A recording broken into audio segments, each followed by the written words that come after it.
karena kita punya Tuhan yang selalu luar biasa dahsyat dan menetap. Beri kemuliaan untuk Tuhan kita yang hebat ya. Ya, pada sore hari ini kita kembali berkumpul bersama-sama. Kita akan merenungkan kebenaran firman Tuhan. Dan di sore hari ini kesempatan yang sangat luar biasa ya di akhir bulan Januari, di mana kita akan memasuki bulan yang baru dan kita diingatkan kembali, kita dikuatkan kembali untuk kita boleh bersama-sama, Bapak Ibu Saudara dan termasuk juga saya, untuk kita bersama-sama hidup di dalam kebenaran firman Tuhan yang dengan tema hidup yang baru atau new life ya. Mari kita sama-sama Bapak Ibu Saudara, biarlah new life ini tidak hanya sekedar menjadi pengetahuan dari setiap kita, tapi kita boleh sungguh-sungguh menghidupi, kita boleh sungguh-sungguh menjalani kehidupan yang baru di dalam tahun yang baru ini yang tanpa kita sadari sebentar lagi akan menuju bulan yang baru ya, bulan kedua di tahun 2021. Kita akan belajar dari kisah Rasul Paulus Bapak Ibu Saudara. Bacaan kita terambil dari Kisah Para Rasul 16 mulai dari ayat yang keempat sampai dengan ayat yang ke-12. Kisah Para Rasul 16 ayat yang keempat sampai dengan ayat yang ke-12. Di sana kita baca perikopnya, kalau kita lihat ya, di sana perikopnya tentang Paulus yang menyeberang ke Masedonia. Paulus yang menyeberang ke Masedonia. Kita akan belajar bagaimana sih kehidupan Rasul Paulus yang sudah menerima kehidupan yang baru di dalam Tuhan Yesus, bagaimana cara dia menjalankan kehidupannya.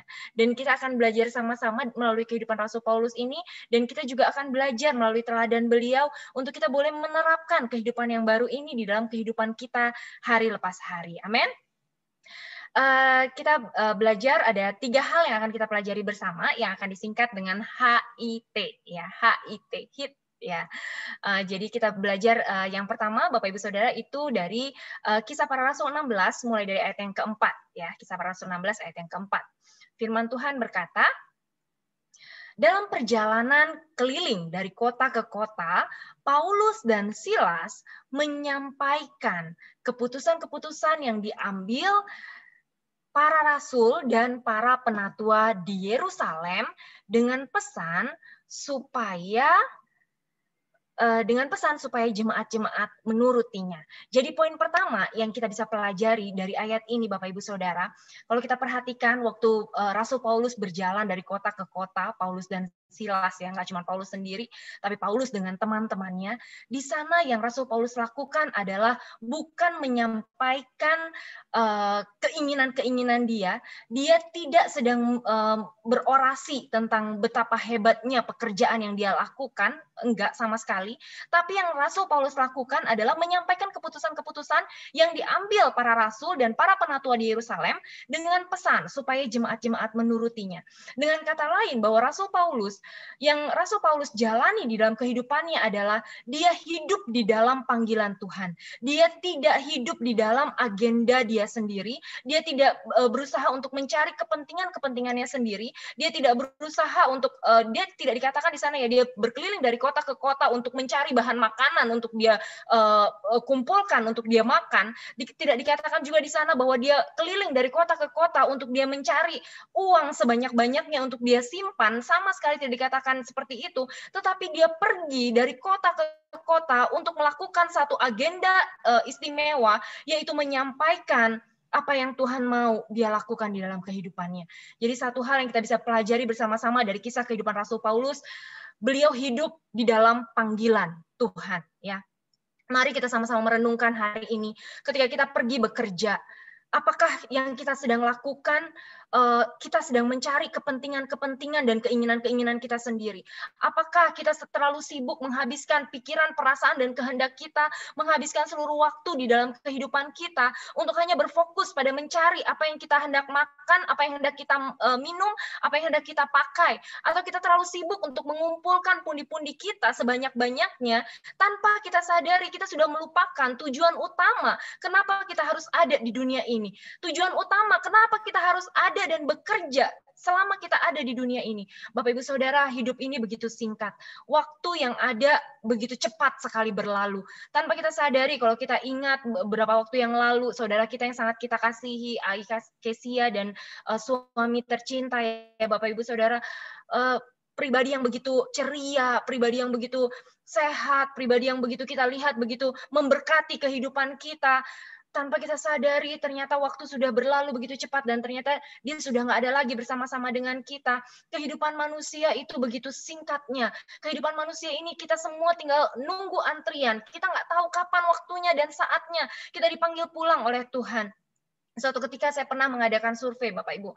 Saya survei waktu itu saya kebetulan lagi nulis gitu ya. Saya tanya kepada 100 pelamar. Kebetulan waktu itu saya masih banyak terlibat dalam menerima seleksi calon karyawan gitu ya. Dari 100 pelamar saya bertanya kepada mereka apa tujuan mereka bekerja. Dari 100 pelamar ternyata 100%-nya berarti ya, 100%-nya menjawab tujuan mereka bekerja semata-mata untuk uang. Saya tadinya berharap dan saya berpikir, oh kalau anak Tuhan mungkin jawabannya akan berbeda gitu ya. Tetapi ternyata anak Tuhan juga sama. Tujuan mereka bekerja adalah semata-mata untuk uang. Pertanyaan yang terbesar untuk kita renungkan bersama-sama, apakah iya uang yang menjadi tujuan utama di dalam kehidupan kita? Sadarkah kita bahwa ketika kita bekerja, kita menghabiskan sebagian besar dari kehidupan kita di tempat kita bekerja. 8 jam dalam satu hari minimal, Bapak Ibu Saudara, kalau nggak ada lembur. Kalau ada lembur, kita bisa lebih dari 8 jam di tempat kerja kita. Dan pulang ke rumah kita mungkin hanya paling banter 4-5 jam. Itu pun 4-5 jam dengan energi-energi sisa-sisa dikatakan ya. Dengan energi-energi yang sudah terkuras habis. Energi yang prima, energi yang maksimal, energi yang terbaik itu kita berikan di tempat kerja. Pertanyaan terbesarnya, apakah iya dengan daya upaya, dengan energi yang begitu besar, dengan waktu yang begitu besar, pengorbanan yang begitu besar, hendak kita habiskan hanya untuk mengejar apa yang sebenarnya tidak memiliki dampak untuk kehidupan kekal kita? Itu pertanyaan terbesar yang harus kita sama-sama renungkan hari-hari ini, Bapak Ibu Saudara. Berapa banyak orang-orang di luar sana yang ternyata mereka di puncak kejayaan mereka. Dunia berkata mereka di puncak keberhasilan. Mereka memiliki uang yang begitu banyak, mereka punya nama yang begitu besar, mereka punya jabatan yang tinggi mungkin. Tetapi apa yang terjadi? Ternyata kehidupan mereka begitu ironis karena mereka mengalami kekosongan yang teramat sangat di dalam batinnya. Mereka tidak menemukan sukacita dan damai sejahtera yang sejati karena mereka kehilangan esensi dari hidup yang sesungguhnya.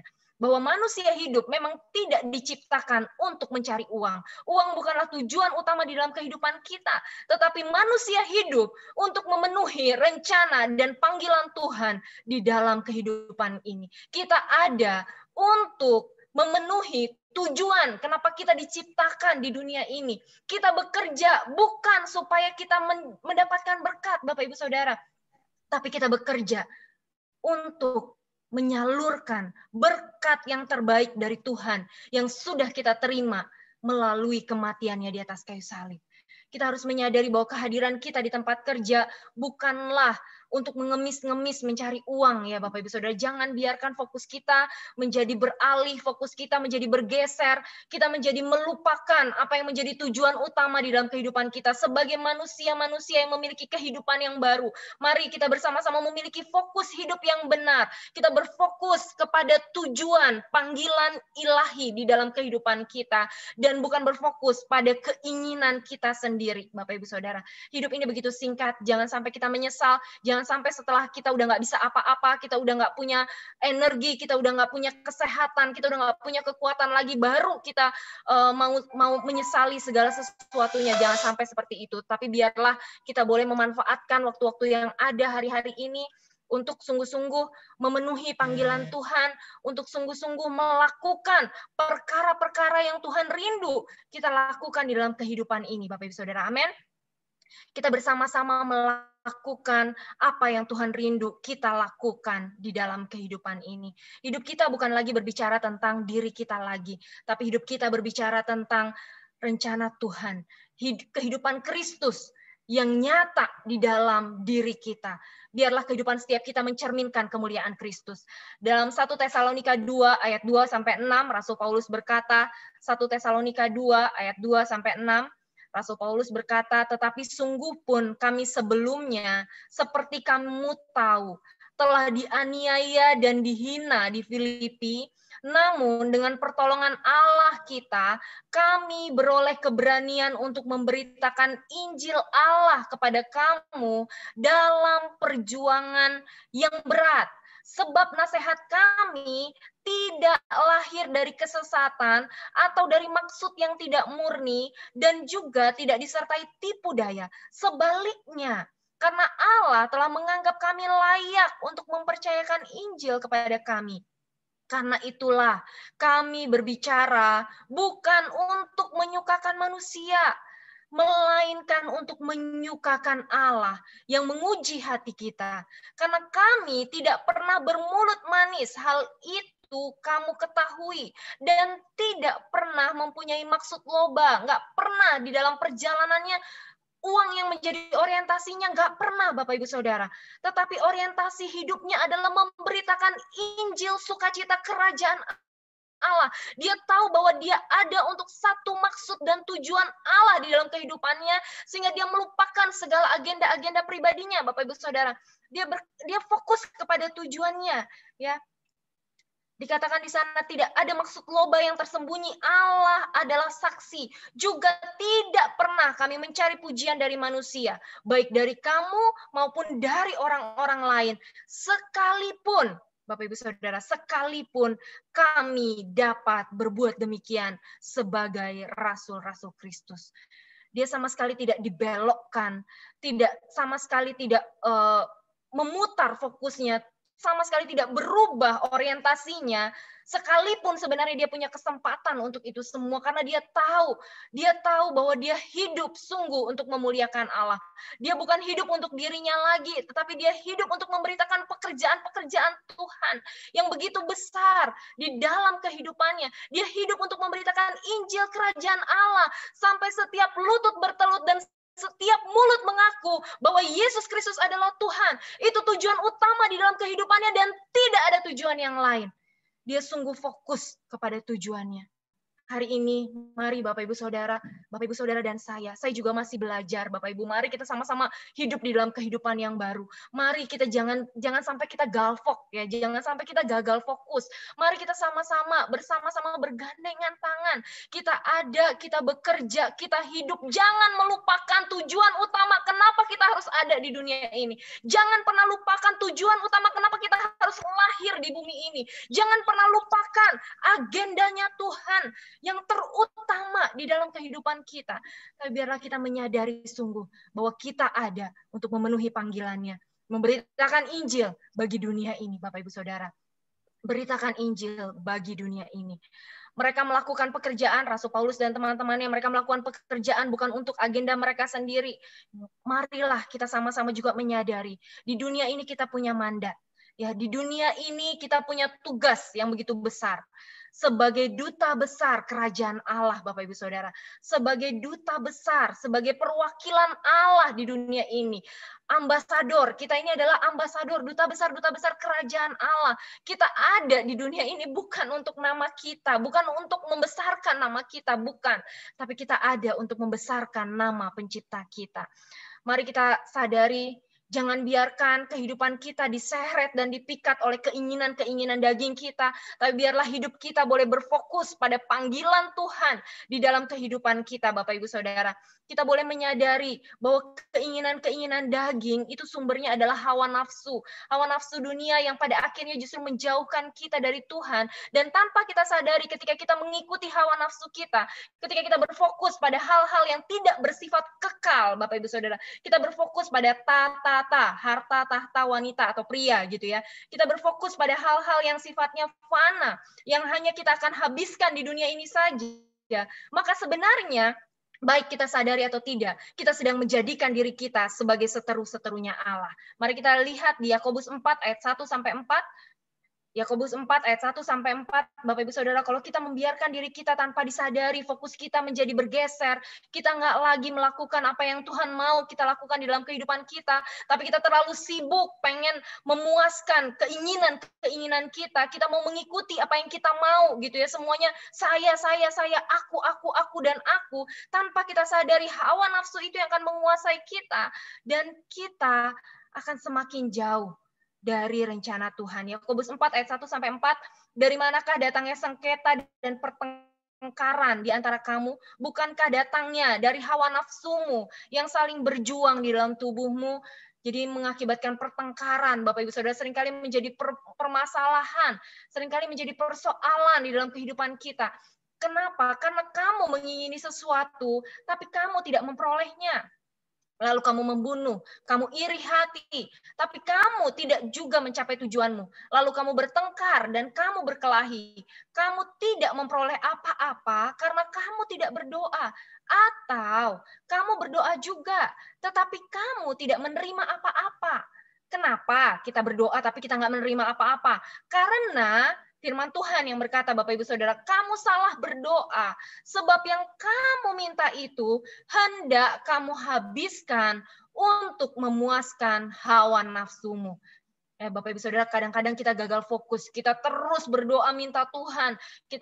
Kadang-kadang kita juga sampai bahkan menyalahkan Tuhan. Kenapa Tuhan kau tidak menjawab doaku? Kenapa Tuhan engkau seperti seolah-olah diam, engkau seperti seolah jauh. Kenapa engkau membiarkan ini semua terjadi dan engkau membiarkan saja aku berjalan seorang diri? Bapak Ibu Saudara, kadang-kadang bukan masalahnya bukan Tuhan membiarkan kita seorang diri. Tidak pernah sedetik pun Tuhan membiarkan kita seorang diri. Tapi pertanyaan terbesarnya, mau kita apakan? Mau kita apakan yang kita doakan dan kita minta itu? Jangan-jangan itu semua hanya kita pakai untuk memuaskan hawa nafsu kita. Hai kamu orang-orang yang tidak setia, firman Tuhan berkata, tidakkah kamu tahu? Nih Bapak Ibu Saudara ya, firman Tuhan yang berkata bahwa persahabatan dengan dunia adalah permusuhan dengan Allah. Tegas Bapak Ibu ya. Persahabatan dengan dunia adalah permusuhan dengan Allah. Jadi barang siapa hendak menjadi sahabat dunia ini, ia menjadikan dirinya musuh Allah. Kalau kita mau lengket terus sama dunia ini dan apa yang ada padanya, kita mau terus mempertahankan dan fokus kita terus-menerus kepada hal-hal yang bersifat duniawi, hal-hal yang bersifat materi, hal-hal yang fana, Bapak Ibu Saudara, hal-hal yang hanya berguna selama di dunia ini saja, maka tanpa kita sadari, kita menjadikan diri kita menjadi musuh dari Allah. Jadi sayang banget kalau kita seringkali tanpa kita sadari menghabiskan sebagian besar dari sumber daya yang ada pada hidup kita untuk hal-hal yang sebenarnya tidak esensi ternyata. Rasul Paulus bahkan berkata segala sesuatu yang dulunya dianggap begitu penting bagi dia punya nama besar Bapak Ibu Saudara, dia punya kesalehan hidup, dia punya segala yang pendidikan yang tinggi, segala yang dulu dianggap sebagai hal yang penting, tetapi apa yang terjadi ketika dia mengenal Yesus Kristus, ketika dia mengalami perjumpaan pribadi dengan Yesus Kristus, lalu dia mulai menyadari bahwa segala sesuatu yang tadinya dianggap penting, itu semua ternyata adalah sampah. Itu semua adalah sia-sia. Itu semua, bahkan firman Tuhan berkata dalam bahasa aslinya dikatakan, itu semua adalah kotoran yang gak berguna. Bapak Ibu Saudara, jangan sampai kita terlambat untuk menyadari bahwa hal-hal yang seringkali hari-hari ini ya kita kejar mati-matian, kita anggap begitu penting, kita anggap sebagai yang terutama dalam hidup kita mau menghabiskan semuanya, bahkan tanpa kita sadari kadang-kadang kita merelakan pelayanan kita merelakan pesan dari Bapak Rohani kita merelakan pesan dari Bapak Gembala kita, tanpa kita sadari sebenarnya itu semua adalah sia-sia.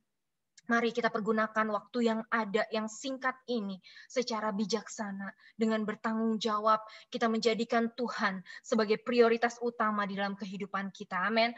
Kita menjadikan Tuhan sebagai prioritas utama di dalam kehidupan kita. Bumi ini begitu cepat sekali berlalu, Bapak Ibu Saudara. Dunia ini begitu singkat. Bukan berarti kita jadi anti sama kekayaan ya. Bukan berarti kita, kalau gitu nggak butuh duit gitu.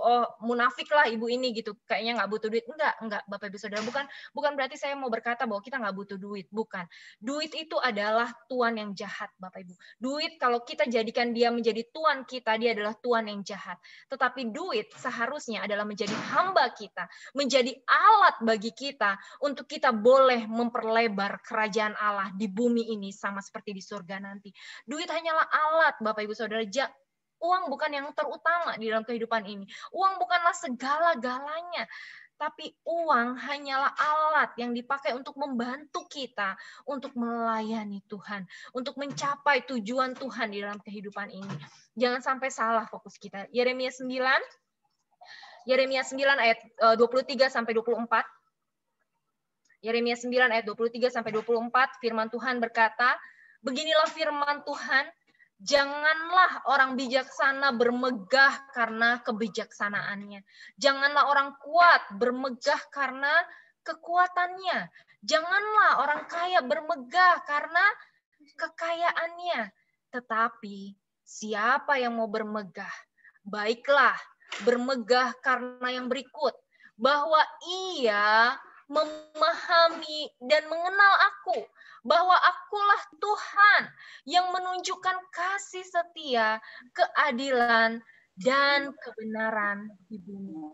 Sungguh, semuanya itu kusukai. Demikianlah firman Tuhan.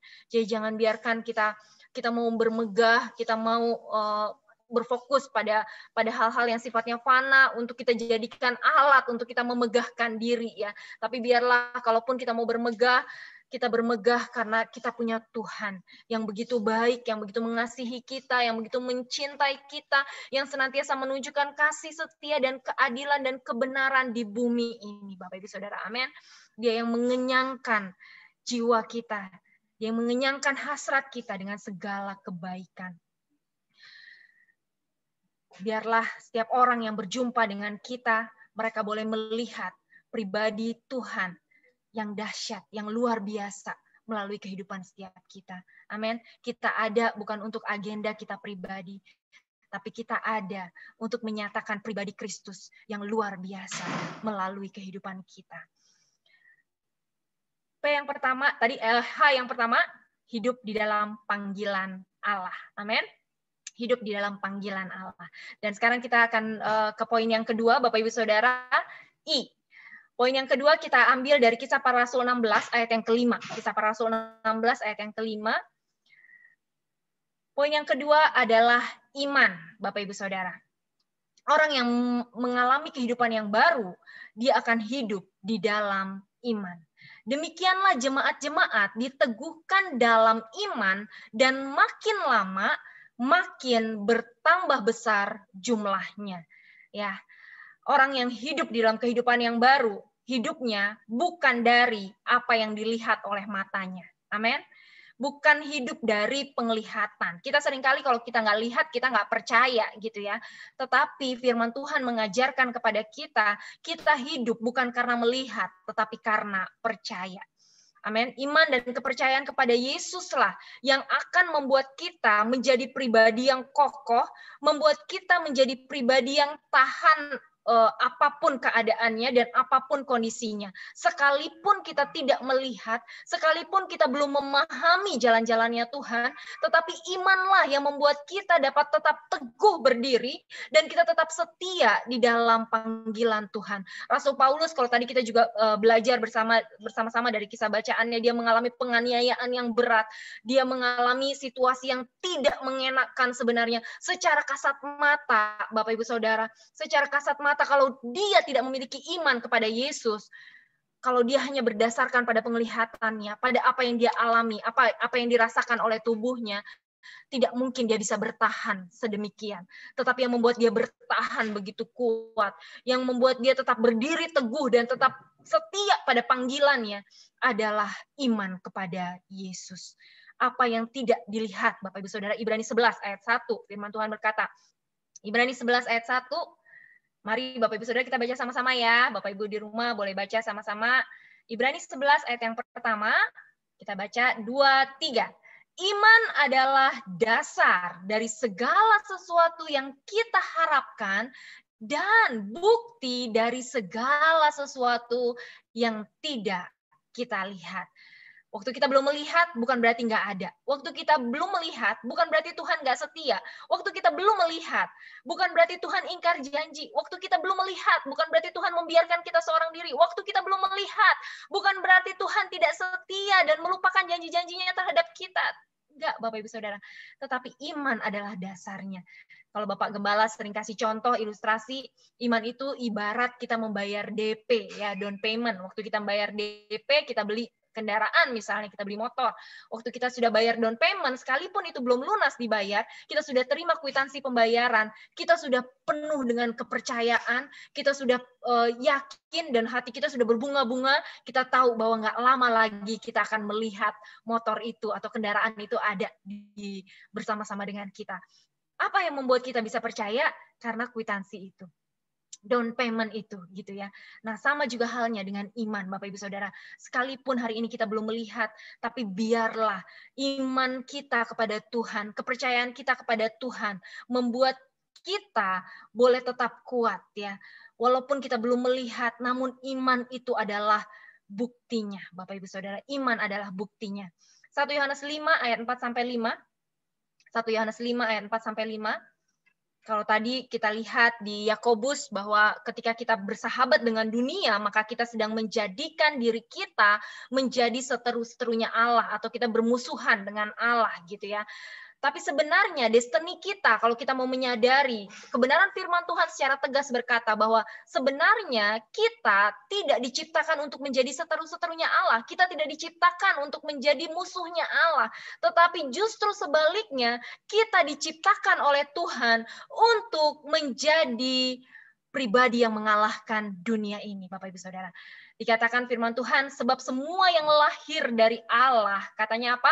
Yuk baca sama-sama dengan saya, 2, 3, mengalahkan dunia. Sekali lagi katakan, mengalahkan dunia.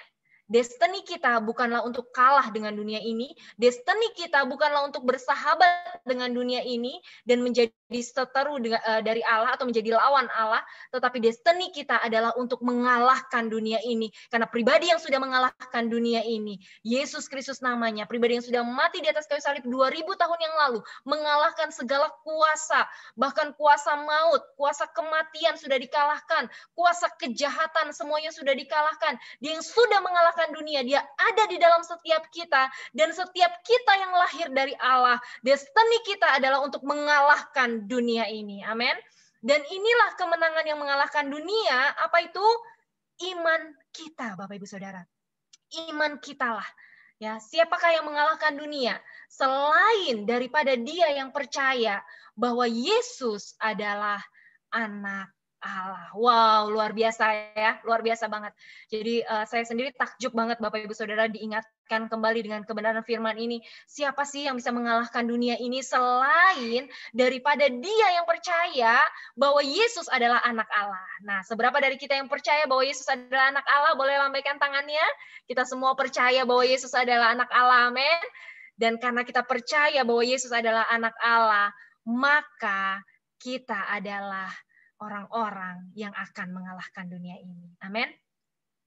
Jadi kita bahkan firman Tuhan berkata ya Bapak Ibu bahwa kita mengalahkan iblis dikatakan dengan iman yang teguh.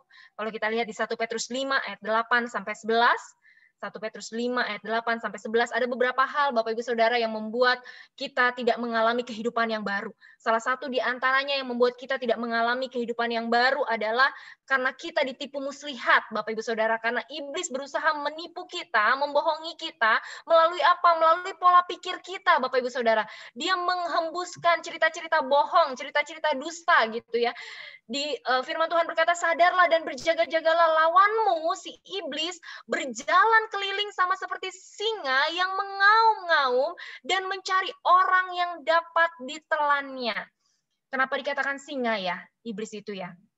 Karena singa itu adalah lambang dari penghakiman, Bapak Ibu Saudara. Kalau kita lihat kontrasnya, singa dari suku Yehuda yang adalah memegang kuasa untuk menghakimi kita di akhir zaman, sebenarnya itu adalah Yesus Kristus. Jadi iblis ini sebenarnya berpura-pura menjalankan posisi sebagai orang yang berhak untuk mengadili kehidupan kita. Makanya di situ dikatakan seperti singa yang mengaum-ngaum. dan mencari orang yang dapat ditelannya. Dia sebenarnya nggak bisa menggigit kita lagi. Kenapa? Karena segala kuasa kejahatan sudah dikalahkan oleh pengorbanan darah Yesus di atas kayu salib 2000 tahun yang lalu. Iblis sebenarnya sudah tidak punya kuasa lagi untuk menghancurkan kehidupan kita. Namun apa yang iblis bisa lakukan adalah dia cuma bisa menipu kita, Bapak Ibu Saudara. Menipu kita dengan cara mengintimidasi kita, Bapak Ibu Saudara. Mengintimidasi, menebarkan cerita-cerita yang membuat kita menjadi tertuduh, membuat kita merasa tidak layak, membuat kita merasa kita tidak cukup pintar, membuat kita merasa kita tidak cukup baik, membuat kita merasa kita tidak layak untuk mendapatkan segala yang terbaik dari Tuhan. Namun firman Tuhan secara tegas berkata, lawanlah dia dengan iman yang teguh. Sebab kamu tahu bahwa semua saudaramu di seluruh dunia menanggung penderitaan yang sama. Bapak Ibu Saudara, bukan cuma kita yang ditipu muslihat sama iblis, yang diintimidasi sama iblis, bukan cuma kita, tetapi semua saudara kita di seluruh dunia hari ini menanggung penderitaan yang sama. Namun kabar baiknya, dan Allah, sumber segala kasih karunia, yang telah memanggil kamu dalam Kristus kepada kemuliaan yang kekal, akan melengkapi, meneguhkan, menguatkan, dan mengokohkan kamu sesudah kamu menderita seketika lamanya. Dan di sana dikatakan bahwa kita diminta di ayat yang ke-9, lawanlah dia. Dikatakan dengan iman yang teguh. Dengan iman yang teguh, Bapak Ibu Saudara, ya. Karena saudara kita semuanya menanggung penderitaan yang sama, jadi kita diminta untuk melawan dia dengan iman yang teguh. Maka Allah, sumber segala kasih karunia itu, yang telah memanggil kita dalam Kristus kepada kemuliaan yang kekal, dia akan apa? Dia yang akan melengkapi kita. Dia akan meneguhkan kita. Dia akan menguatkan dan mengokohkan kita sesudah kita menderita seketika lamanya. Mungkin ketika kita diintimidasi oleh iblis, kita akan menderita ya. Kita akan merasa, aduh aku nggak layak nih kayaknya nih menerima semua yang terbaik dari Tuhan. Aduh kayaknya Tuhan sayangnya cuma sama orang-orang tertentu nih, nggak sayang sama aku karena aku sudah terlalu banyak mengecewakan hati Tuhan. Tapi firman Tuhan pada sore hari ini mengingatkan kita bahwa sesudah kita menderita seketika lamanya, ketika kita melawan iblis dengan iman yang teguh, maka dia akan melengkapi, dia yang akan meneguhkan kita, dia yang akan menguatkan kita, dia bahkan akan mengokohkan kita sesudah kita menderita seketika lamanya. Dan kalau kita lihat di ayat sebelumnya, Bapak Ibu Saudara, di 1 Petrus 5 ayat yang ke-7, sebenarnya yang menjadi salah satu pintu ya, yang menjadi pintu di mana iblis bisa menipu muslihat kita, itu salah satunya penyebabnya adalah karena kekhawatiran. Ya, kita lihat di 1 Petrus 5 ayat yang ke-7, 1 Petrus 5 ayat yang ke-7, ayat ini berkata bahwa serahkanlah segala kekhawatiranmu kepadanya sebab ia yang memelihara kamu. Jadi tipu muslihat iblis bisa terjadi karena kekhawatiran. Dan kenapa kita bisa khawatir? Kita bisa khawatir seringkali Bapak Ibu Saudara karena hal-hal yang bersifat duniawi. Kita seringkali menjadi khawatir karena sebenarnya banyak hal yang tidak bersifat kekekalan, yang tidak punya dampak pada kehidupan kekal kita, yang terlalu sibuk menyita pikiran, perasaan, dan kehendak kita. Sehingga membuat kita merasa khawatir, membuat kita merasa gentar, membuat kita merasa takut. Tapi firman Tuhan mengajarkan kita untuk melawan itu dengan iman yang teguh. Amin. Di Yesaya 43 ayat 18, Yesaya 43 ayat 18, firman Tuhan juga mengajarkan kepada kita untuk kita bisa terlepas dari kekhawatiran, kita punya iman yang teguh. Dan di Yesaya 43 ayat 18 firman Tuhan berkata, janganlah ingat-ingat hal-hal yang dahulu dan janganlah perhatikan hal-hal yang dari zaman purbakala. Jangan biarkan hal-hal di masa lalu kita menyita pikiran kita, entah itu keberhasilan di masa lalu ataupun kegagalan di masa lalu yang membuat akhirnya kita menjadi gagal fokus, menjadi tidak bisa move on ya. Gagal move on gitu ya. Tapi biarlah kita bisa melihat perbuatan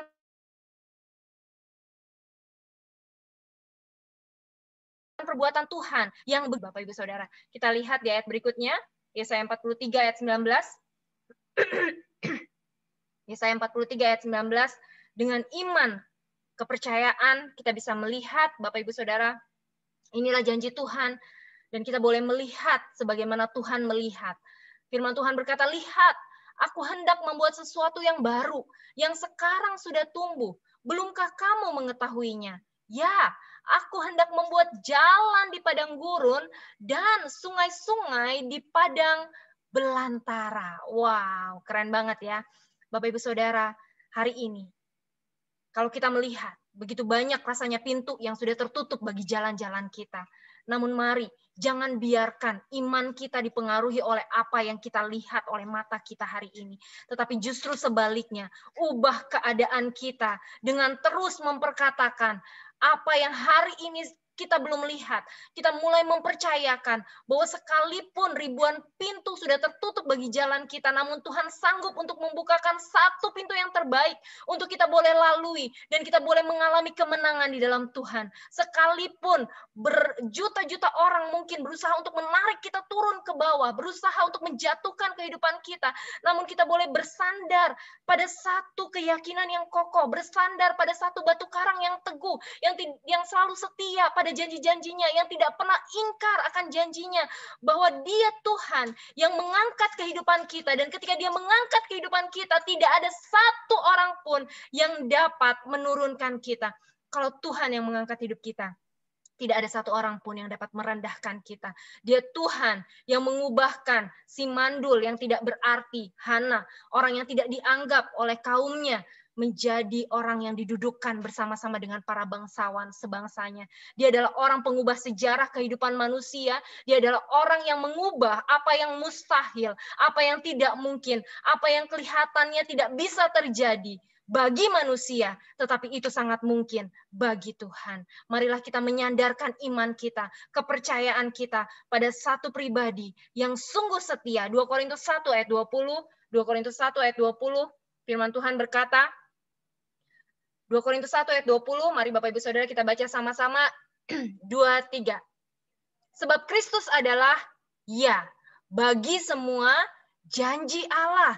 Itulah sebabnya oleh Dia kita mengatakan amin untuk memuliakan Allah. Amin. Bagian kita cuma berkata amin, Bapak Ibu Saudara. Sekalipun kita belum melihat, jangan pernah meragukan kuasanya. Sekalipun kita belum melihat, jangan pernah berkata bahwa Dia tidak setia pada janjinya, sebab Dia adalah pribadi yang setia pada janji-janjinya, karena Dia tidak mungkin menyangkali dirinya. Amin. Marilah kita memiliki iman yang teguh di dalam Tuhan. Ya, ada 2 hal yang kita sudah belajar bersama-sama. H, hidup di dalam panggilan Allah. Dan I, hiduplah di dalam iman kepada Tuhan. Dan hal yang ketiga, kita belajar T, Bapak Ibu Saudara, di Kisah Para Rasul 16 ayat 6 sampai 12. Kisah Para Rasul 16 ayat 6 sampai 12. T, kita boleh belajar untuk taat sebagai orang-orang yang sudah lahir baru, Bapak Ibu Saudara. Sebagai orang-orang yang sudah dilahirkan baru dengan benih ilahi. Marilah kita bersama-sama menjadi orang-orang yang taat pada kebenaran firman. Kita coba lihat mulai dari ayat yang ke-6, Kisah Para Rasul 16 ayat yang ke-6, mereka melintasi tanah Frigia dan tanah Galatia, karena Roh Kudus mencegah mereka untuk memberitakan Injil di Asia. Dan setibanya di Misia, mereka mencoba masuk ke daerah Bitinia, tetapi Roh Yesus tidak mengizinkan mereka. Setelah melintasi Misia, mereka sampai di Troas. Pada malam harinya, tampaklah oleh Paulus suatu penglihatan. Ada seorang Makedonia berdiri di situ dan berseru kepadanya, katanya, menyeberanglah kemari dan tolonglah kami. Setelah Paulus melihat penglihatan itu, segeralah kami mencari kesempatan untuk berangkat ke Makedonia, karena dari penglihatan itu kami menarik kesimpulan bahwa Allah telah memanggil kami untuk memberitakan Injil kepada orang-orang di sana. Lalu kami bertolak dari Troas dan langsung berlayar ke Samotrake, dan keesokan harinya tibalah kami di Neapolis. Dari situ kami ke Filipi, kota pertama di bagian Makedonia ini, suatu kota perantauan orang Roma. Di kota itu kami tinggal beberapa hari. Bapak Ibu Saudara, kalau kita lagi jalan dan kita buru-buru pengen sampai satu tujuan. Tiba-tiba udah mau deket kita ke tujuan dan karena kita buru-buru, kita udah janji udah mau cepet-cepet nyampe gitu ya. Tiba-tiba di tengah jalan kita harus dibelokkan sama Pak Polisi gitu ya. Kita harus dibelokkan, kita harus belok dulu melintasi jalan yang lebih jauh. Rasanya gimana gitu ya? Rasanya hati tuh aduh dongkol gitu. Aduh udah mau sampai padahal bentar lagi gitu. Tapi harus belok dulu gitu. Dan satu kali kita dibelokkan rasanya kesel gitu ya. Dan apa yang akan terjadi kalau ternyata kita dibelokkan nggak cuma satu kali, Bapak Ibu Saudara. Ketika kita sudah dibelokkan, ternyata habis itu kita udah mau sampai lagi, tiba-tiba dibelokkan lagi. Rasanya pasti keselnya kuadrat ya, keselnya 2 kali gitu, keselnya banget gitu. Tapi Bapak Ibu Saudara kita boleh belajar dari Rasul Paulus pada sore hari ini bahwa Rasul Paulus sama sekali nggak ngambekan ya, nggak sensian, nggak lalu pundung lalu ngambek dan nggak mau lagi melayani Tuhan. Kalau dipikir-pikir dia pergi untuk melayani Tuhan loh Bapak Ibu Saudara. Dia pergi, dia mau memberitakan Injil kabar baik sebenarnya. Tapi apa yang terjadi ternyata Roh Kudus nyetop dia 2 kali di perjalanannya, dan yang uniknya yang kita boleh pelajari bersama-sama bahwa Rasul Paulus bukannya marah, bukannya ngambek, bukannya tersinggung, bukannya ngerasa bahwa Tuhan itu kok tega gitu ya. Enggak, tetapi justru sebaliknya Rasul Paulus terus berusaha untuk ingin mencari tahu apa sih yang Tuhan mau di dalam kehidupannya. Saya merenung Bapak Ibu, kadang-kadang ketika saya melayani gitu ya, kadang ketika ada yang negur misalnya gitu ya, sering gitu beberapa orang ada yang berkata gini, aduh pelayanan udah nggak dibayar masih ditegur-tegur lagi gitu ya, udah untung masih mau melayani. Kayaknya ada yang salah dengan statement seperti itu ya. Bukankah sebuah hak istimewa kalau kita yang bukan siapa-siapa boleh diberi izin dan diberi kasih karunia oleh Tuhan untuk melayani Raja di atas segala raja. Bapak Ibu Saudara, melayani Tuhan adalah sebuah hak istimewa. Kita bukan siapa-siapa. Kita adalah orang yang penuh dengan dosa, penuh dengan kelemahan, penuh dengan kekurangan. Tetapi pribadi yang maha kuasa, pribadi yang menciptakan langit, bumi, dan segala isinya, pribadi yang begitu besar dan sebenarnya dia bisa memakai batu untuk melayani dia, tetapi dia masih memberi kesempatan bagi kita yang bukan siapa-siapa ini untuk boleh melayani dia. Itu adalah anugerah Bapak Ibu Saudara. Mari pada sore hari ini kita belajar dari kisah kehidupan Rasul Paulus. Dia nggak ngambek ya ketika dia ditegur oleh Roh Kudus gitu ya, ketika dia dikatakan bahwa dia nggak boleh berjalan ke sana. Dia ikut apa maunya Tuhan ya. Dia ikut, dia nurut Bapak Ibu Saudara. Dan bahkan dikatakan di ayat 10 setelah Rasul Paulus melihat penglihatan itu, segeralah kami mencari kesempatan untuk berangkat ke Makedonia. Segera, dia nggak tunda-tunda Bapak Ibu Saudara. Dia nggak tunda-tunda, dia langsung ikut apa yang Tuhan mau. Sekalipun dia nggak mengerti saat itu, sekalipun dia belum tahu apa sih maunya Tuhan gitu ya.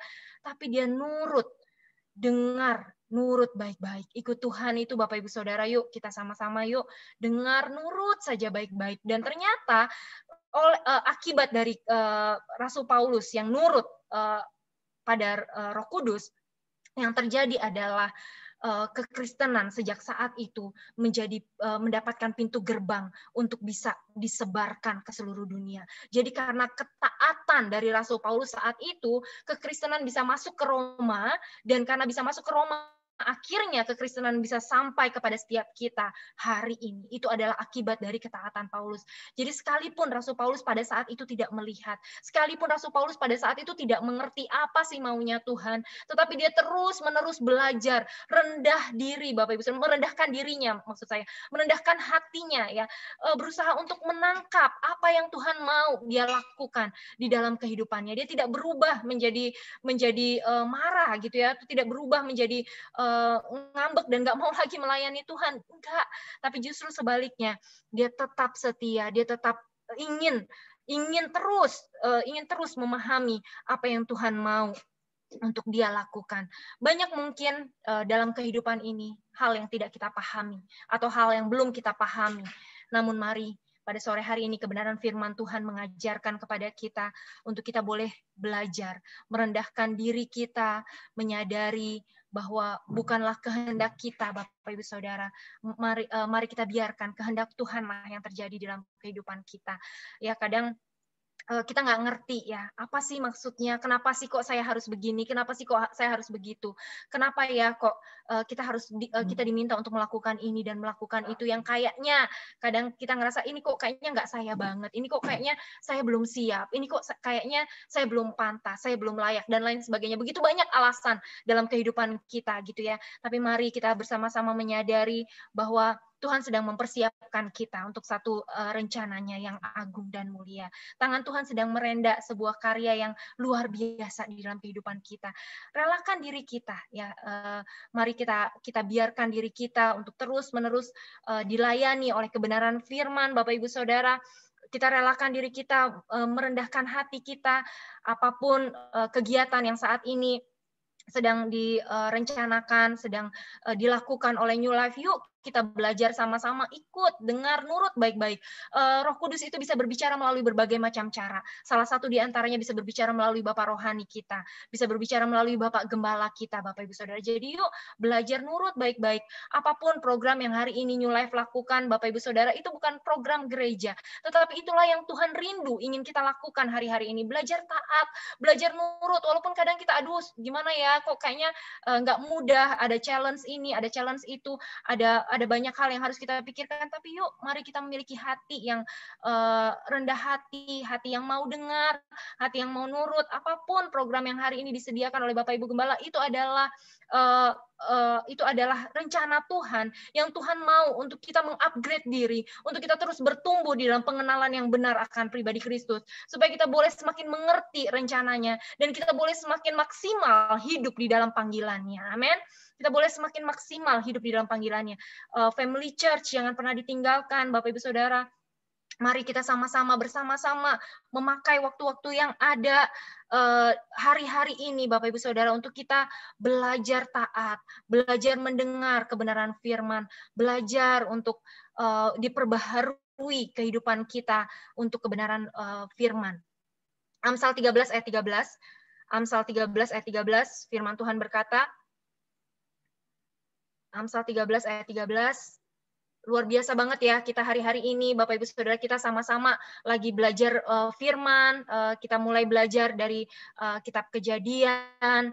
Saya sangat diberkati Bapak Ibu Saudara, dan banyak hal yang mungkin dulu kita nggak paham, tapi dengan Bapak Gembala luar biasa ya, dia memberikan hati, dia memberikan waktunya, dia memberikan pengajaran-pengajaran, dan dia mencari sumber yang bisa menolong kita untuk kita bisa memahami kebenaran firman dengan lebih baik.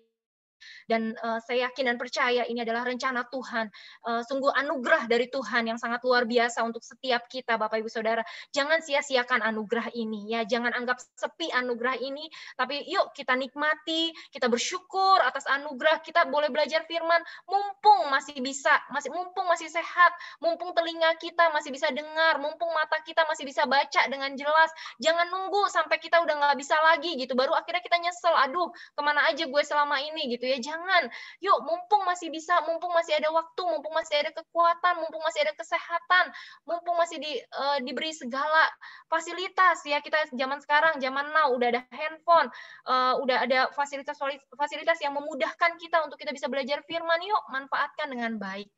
Firman Tuhan berkata, siapa meremehkan firman, ia akan menanggung akibatnya. Tetapi siapa taat kepada perintah akan menerima balasan. Ya, jadi siapa yang meremehkan firman akan menanggung akibatnya, Bapak Ibu Saudara. Jadi supaya kita bisa taat dengan Roh Kudus, pastikan ada firman di dalam keluarga kita. Pastikan ada firman di dalam diri kita supaya kita bisa dengar mana yang suara Roh Kudus, mana yang keinginan daging, supaya kita bisa memisahkan, Bapak Ibu Saudara, supaya kita tahu ya kita butuh firman, Bapak Ibu. Kita nggak bisa berjalan seorang diri, kita nggak mampu berjalan sendirian ya. Sebagaimana jemaat di Philadelphia ya, Tuhan sangat berkenan kepada jemaat di Philadelphia. Kenapa sih Tuhan kok sangat berkenan pada jemaat ini? Yuk kita baca di Wahyu 3 ayat 8. Wahyu 3 ayat ke-8. Wahyu 3 ayat 8, firman Tuhan berkata, "Aku tahu segala pekerjaanmu. Lihatlah, aku telah membuka pintu bagimu yang tidak dapat ditutup oleh seorang pun.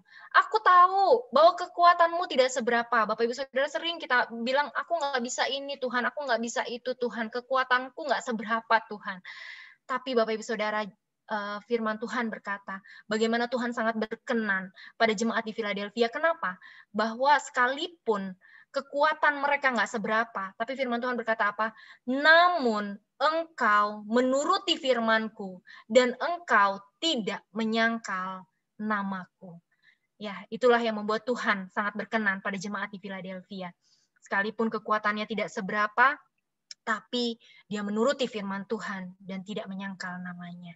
Ya, mari kita sama-sama yuk di New Life.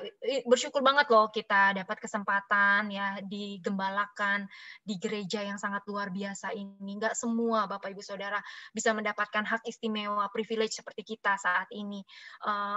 Ada gembalanya yang benar-benar memperhatikan kesehatan jiwa dari setiap kita gitu ya. Dan kita puji Tuhan, Tuhan begitu sayang sama kita sampai kita dikasih Bapak Gembala yang terbaik, yang terus-menerus memperhatikan kesehatan jiwa kita, ya nggak cuma mikirin gimana caranya ngasih makan kita secara jasmani, tetapi yang terlebih penting gimana caranya ngasih makan kita secara rohani.